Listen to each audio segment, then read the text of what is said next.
क्या आपने कभी सोचा है कि असली खुशी आखिर कहाँ मिलती है? धन दौलत, ऐशो आराम, ऊंचे महल, क्या यही हमारी जिंदगी का अंतिम लक्ष्य है? या फिर सुकून, संतोष और आनंद कहीं और छिपे हैं?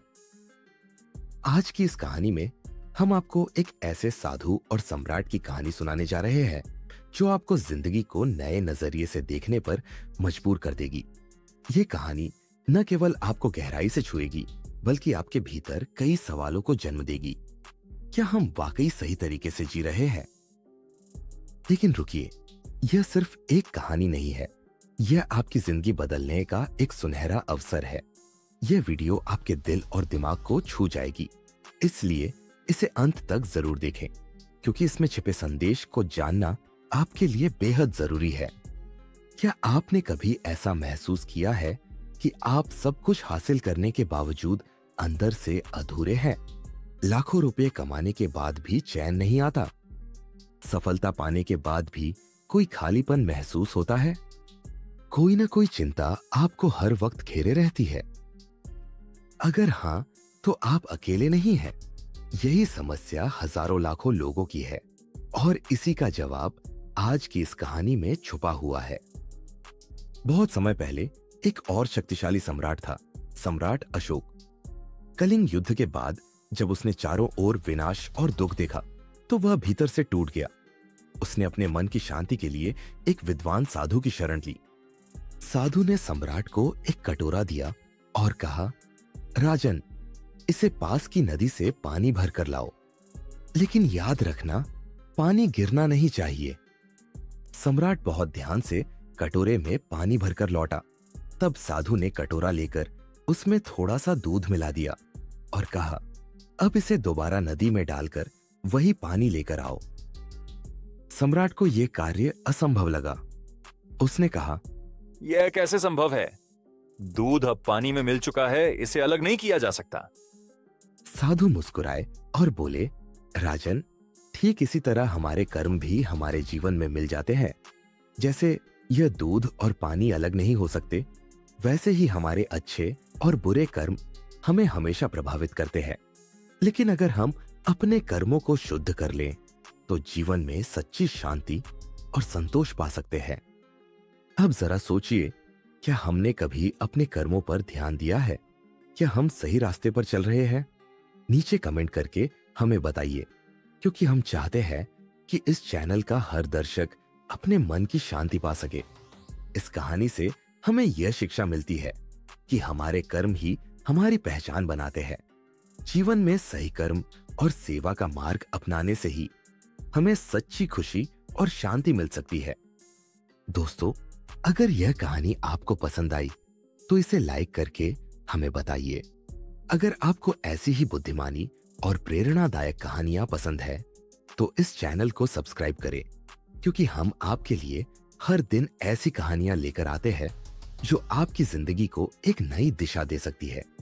और हाँ, अगर यह कहानी आपके दिल को छू गई है तो इसे अपने दोस्तों और परिवार के साथ जरूर साझा करें, ताकि वे भी इस अनमोल ज्ञान से लाभ उठा सके। नीचे कमेंट करें कि इस कहानी से आपको क्या सीख मिली। हम आपके विचारों को जानने के लिए उत्सुक हैं। सम्राट अशोक ने इस संदेश को समझा और अपने जीवन को पूरी तरह बदल दिया। उन्होंने अहिंसा और धर्म का मार्ग अपनाया और प्रजा के कल्याण के लिए अपना जीवन समर्पित कर दिया। वे इतिहास में महान शासकों में से एक बन गए। तो दोस्तों, यह कहानी हमें सिखाती है कि कर्म ही हमारी सच्ची पूंजी है। अगर हम इसे समझ लें तो हमारी जिंदगी एक नई रोशनी में चमक उठेगी। स्टोरी 2। बहुत समय पहले एक और शक्तिशाली सम्राट था, सम्राट विक्रमादित्य। उनका राज्य समृद्ध था, लेकिन फिर भी वे बेचैन रहते थे। उन्हें लगता था कि सच्चा सुख अभी भी उनसे दूर है। एक दिन उन्होंने सुना कि एक प्रसिद्ध साधु पास के जंगल में रहते हैं, जो जीवन के गूढ़ रहस्यों को समझाने में निपुण है। विक्रमादित्य तुरंत उनके पास गए और विनम्रता से पूछा, महात्मन, मैं अपने जीवन में सब कुछ पा चुका हूं, फिर भी मुझे शांति क्यों नहीं मिल रही? साधु मुस्कुराए और बोले, राजन, जब तक तुम्हारा मन वस्तुओं से बंधा रहेगा तब तक सच्चा आनंद नहीं मिलेगा। तुम्हारी संपत्ति, तुम्हारी शक्ति, ये सब तुम्हें बाहर से संतोष दे सकती है, लेकिन अंदर से नहीं। विक्रमादित्य चकित रह गए। उन्होंने साधु से पूछा, तो फिर मैं सच्ची शांति कैसे प्राप्त कर सकता हूं? साधु ने उन्हें एक कटोरा दिया और कहा, इसे नदी से पानी भरकर लाओ, लेकिन एक भी बूंद गिरनी नहीं चाहिए। राजा ने बहुत सावधानी से कटोरा भरा और लौटा। तब साधु ने कटोरे में एक मुट्ठी रेत डाल दी। पानी तुरंत गंदा हो गया। साधु ने मुस्कुराकर पूछा, क्या तुम इसे फिर से पहले जैसा साफ कर सकते हो? राजा ने सिर हिला दिया। यह असंभव है महात्मन। साधु ने कहा, ठीक वैसे ही हमारे मन में जब तक सांसारिक इच्छाओं की रेत खुली रहेगी तब तक शुद्ध आनंद नहीं मिल सकता। यह सुनकर विक्रमादित्य को आत्मबोध हुआ। उन्होंने अपने राज्य में सेवा, परोपकार और दान को बढ़ावा देने का निश्चय किया और धीरे धीरे उन्हें सच्ची शांति मिल गई। अब जरा सोचिए, क्या हमने कभी अपने मन को शुद्ध करने की कोशिश की है? क्या हम सही मायनों में सुखी हैं? नीचे कमेंट करके हमें बताइए, क्योंकि हम चाहते हैं कि इस चैनल का हर दर्शक अपने मन की शांति पा सके। इस कहानी से हमें यह शिक्षा मिलती है कि जब तक हमारा मन सांसारिक इच्छाओं और लालच में बंधा रहेगा तब तक हमें सच्ची शांति नहीं मिल सकती। हमें अपनी सोच को शुद्ध करना होगा, तभी हम असली सुख का अनुभव कर सकते हैं। दोस्तों, अगर यह कहानी आपको पसंद आई तो इसे लाइक करके हमें बताइए। अगर आपको ऐसी ही बुद्धिमानी और प्रेरणादायक कहानियां पसंद है तो इस चैनल को सब्सक्राइब करें, क्योंकि हम आपके लिए हर दिन ऐसी कहानियां लेकर आते हैं जो आपकी जिंदगी को एक नई दिशा दे सकती है। क्या आपको लगता है कि इच्छाओं को कम करके जीवन में ज्यादा शांति पाई जा सकती है? नीचे कमेंट करें। सम्राट विक्रमादित्य ने इस संदेश को समझा और अपने जीवन को पूरी तरह बदल दिया। उन्होंने परोपकार, दया और सेवा के मार्ग को अपनाया और अंततः सच्ची शांति प्राप्त की। तो दोस्तों, यह कहानी हमें सिखाती है कि जब तक हमारा मन बाहरी चीजों से जुड़ा रहेगा तब तक हम सच्ची खुशी नहीं पा सकते। अगर हम इसे समझ लें तो हमारी जिंदगी एक नई रोशनी में चमक उठेगी। आपने कभी सोचा है, पैसा मेरे पास क्यों नहीं आता? हर महीने की मेहनत, दिन रात का संघर्ष, लेकिन हाथ में पैसे कभी टिकते ही नहीं। अगर आपके मन में भी यही सवाल है तो ये कहानी आपके लिए है।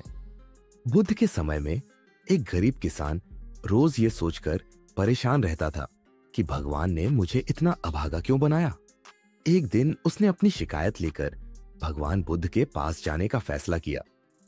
आज की इस वीडियो में हम जानेंगे कि उस किसान की कहानी में ऐसा क्या खास था जो हमें आज भी सिखा सकता है कि धन की असली शक्ति क्या है।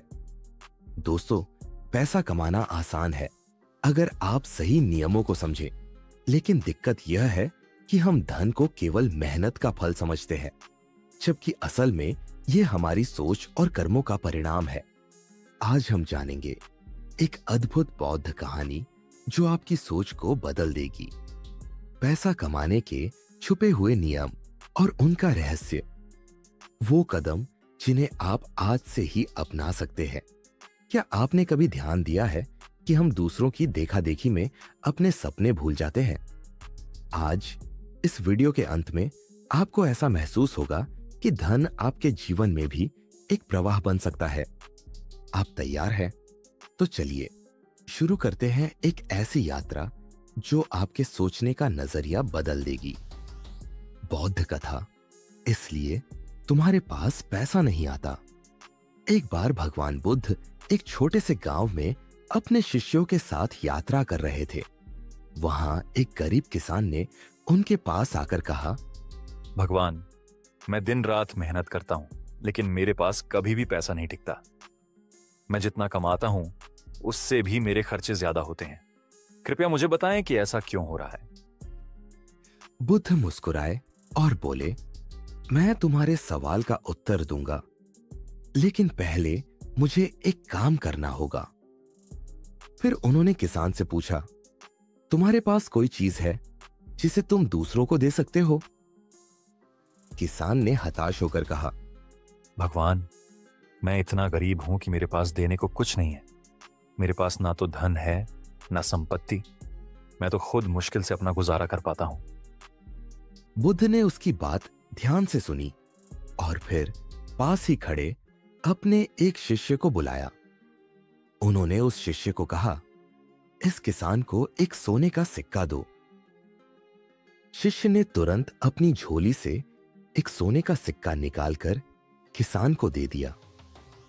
किसान ने पहले तो हैरानी से सिक्के को देखा, फिर खुशी से कूदते हुए बोला, भगवान, आपने मेरी जिंदगी बदल दी। अब मैं अपनी परेशानियां खत्म कर सकता हूं। बुद्ध ने फिर पूछा, अब मुझे बताओ, इस सिक्के का तुम क्या करोगे? किसान ने कहा, मैं इसे खर्च करूंगा, अपने कर्ज चुकाऊंगा और बाकी बचा पैसा अपने परिवार के लिए इस्तेमाल करूंगा। बुद्ध ने फिर मुस्कुराते हुए कहा, यही कारण है कि तुम्हारे पास कभी पैसा नहीं टिकता। तुम जो भी प्राप्त करते हो उसे तुरंत खर्च करने की सोचते हो। धन का सही उपयोग केवल खर्च करना नहीं है, बल्कि उसे इस प्रकार से संचय और निवेश करना है कि वह बढ़ सके। बुद्ध ने आगे समझाया, धन को एक नदी की तरह समझो। यदि नदी का पानी केवल बहता रहे और उसे सहेजने की कोई व्यवस्था न हो तो एक दिन वह सूख जाएगी। लेकिन यदि तुम उस पानी को सही तरीके से रोककर इस्तेमाल करोगे तो वह तुम्हारे जीवन को हमेशा सींचेगी। यह सुनकर किसान की आंखें खुल गईं।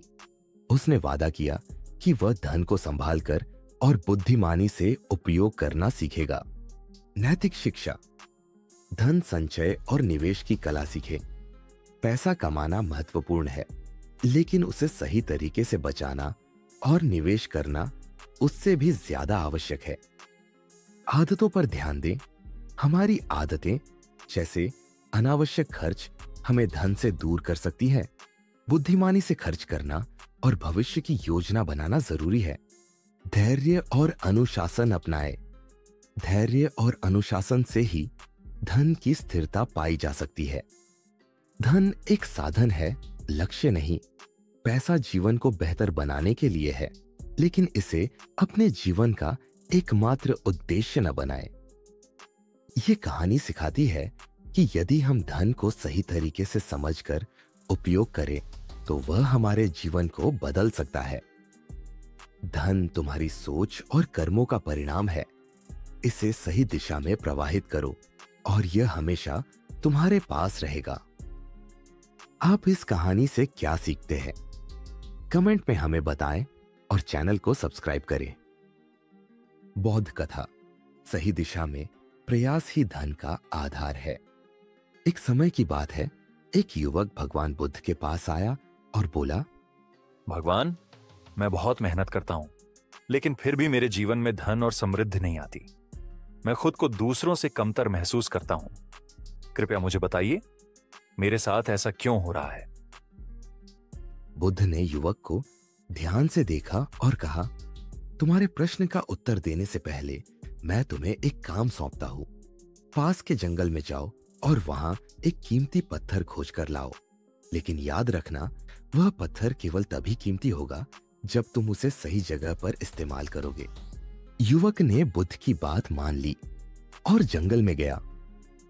उसने वहां से एक साधारण सा पत्थर उठाया और उसे लेकर बुद्ध के पास वापस आया। बुद्ध ने मुस्कुराते हुए कहा, अब इस पत्थर को बाजार में ले जाओ और पूछो कि लोग इसके लिए कितना मूल्य देंगे, लेकिन इसे मत बेचना। युवक पत्थर लेकर बाजार गया। उसने एक सब्जी वाले से पूछा, क्या तुम इस पत्थर को खरीदोगे? सब्जी वाले ने हंसते हुए कहा, यह पत्थर मेरे किसी काम का नहीं है। मैं इसे अधिक से अधिक 1 रुपया दूंगा। युवक ने आगे जाकर एक बर्तन वाले से पूछा। बर्तन वाले ने कहा, यह पत्थर मेरे लिए ज्यादा मूल्यवान नहीं है। मैं इसे 2 रुपये में खरीद सकता हूँ। फिर युवक ने एक जौहरी से पूछा। जौहरी ने पत्थर को ध्यान से देखा, उसकी चमक और गुणवत्ता का परीक्षण किया और कहा, यह एक दुर्लभ मणि है, मैं इसके लिए 10,000 रुपये दूंगा। युवक हैरान होकर बुद्ध के पास लौटा और पूरी कहानी सुनाई। बुद्ध ने मुस्कुराते हुए कहा, देखा, यह पत्थर तुम्हारी काबिलियत और मेहनत का प्रतीक है। यदि तुम इसे गलत जगह पर ले जाओगे तो लोग इसे सस्ते में आंकेंगे, लेकिन अगर तुम इसे सही जगह पर इस्तेमाल करोगे तो यह अमूल्य हो जाएगा। बुद्ध ने समझाया, तुम्हारी मेहनत और कौशल तभी फलदायक होंगे जब तुम उनका सही दिशा में और सही लोगों के लिए उपयोग करोगे। सिर्फ मेहनत करने से कुछ नहीं होता जब तक कि वह सही उद्देश्य के लिए न हो। युवक को अपनी गलती का एहसास हुआ। उसने ठान लिया कि वह अपनी मेहनत और काबिलियत को सही दिशा में लगाएगा। नैतिक शिक्षा, सही दिशा में प्रयास करो। केवल मेहनत करना पर्याप्त नहीं है, यह जरूरी है कि आपकी मेहनत सही दिशा और सही उद्देश्य के लिए हो।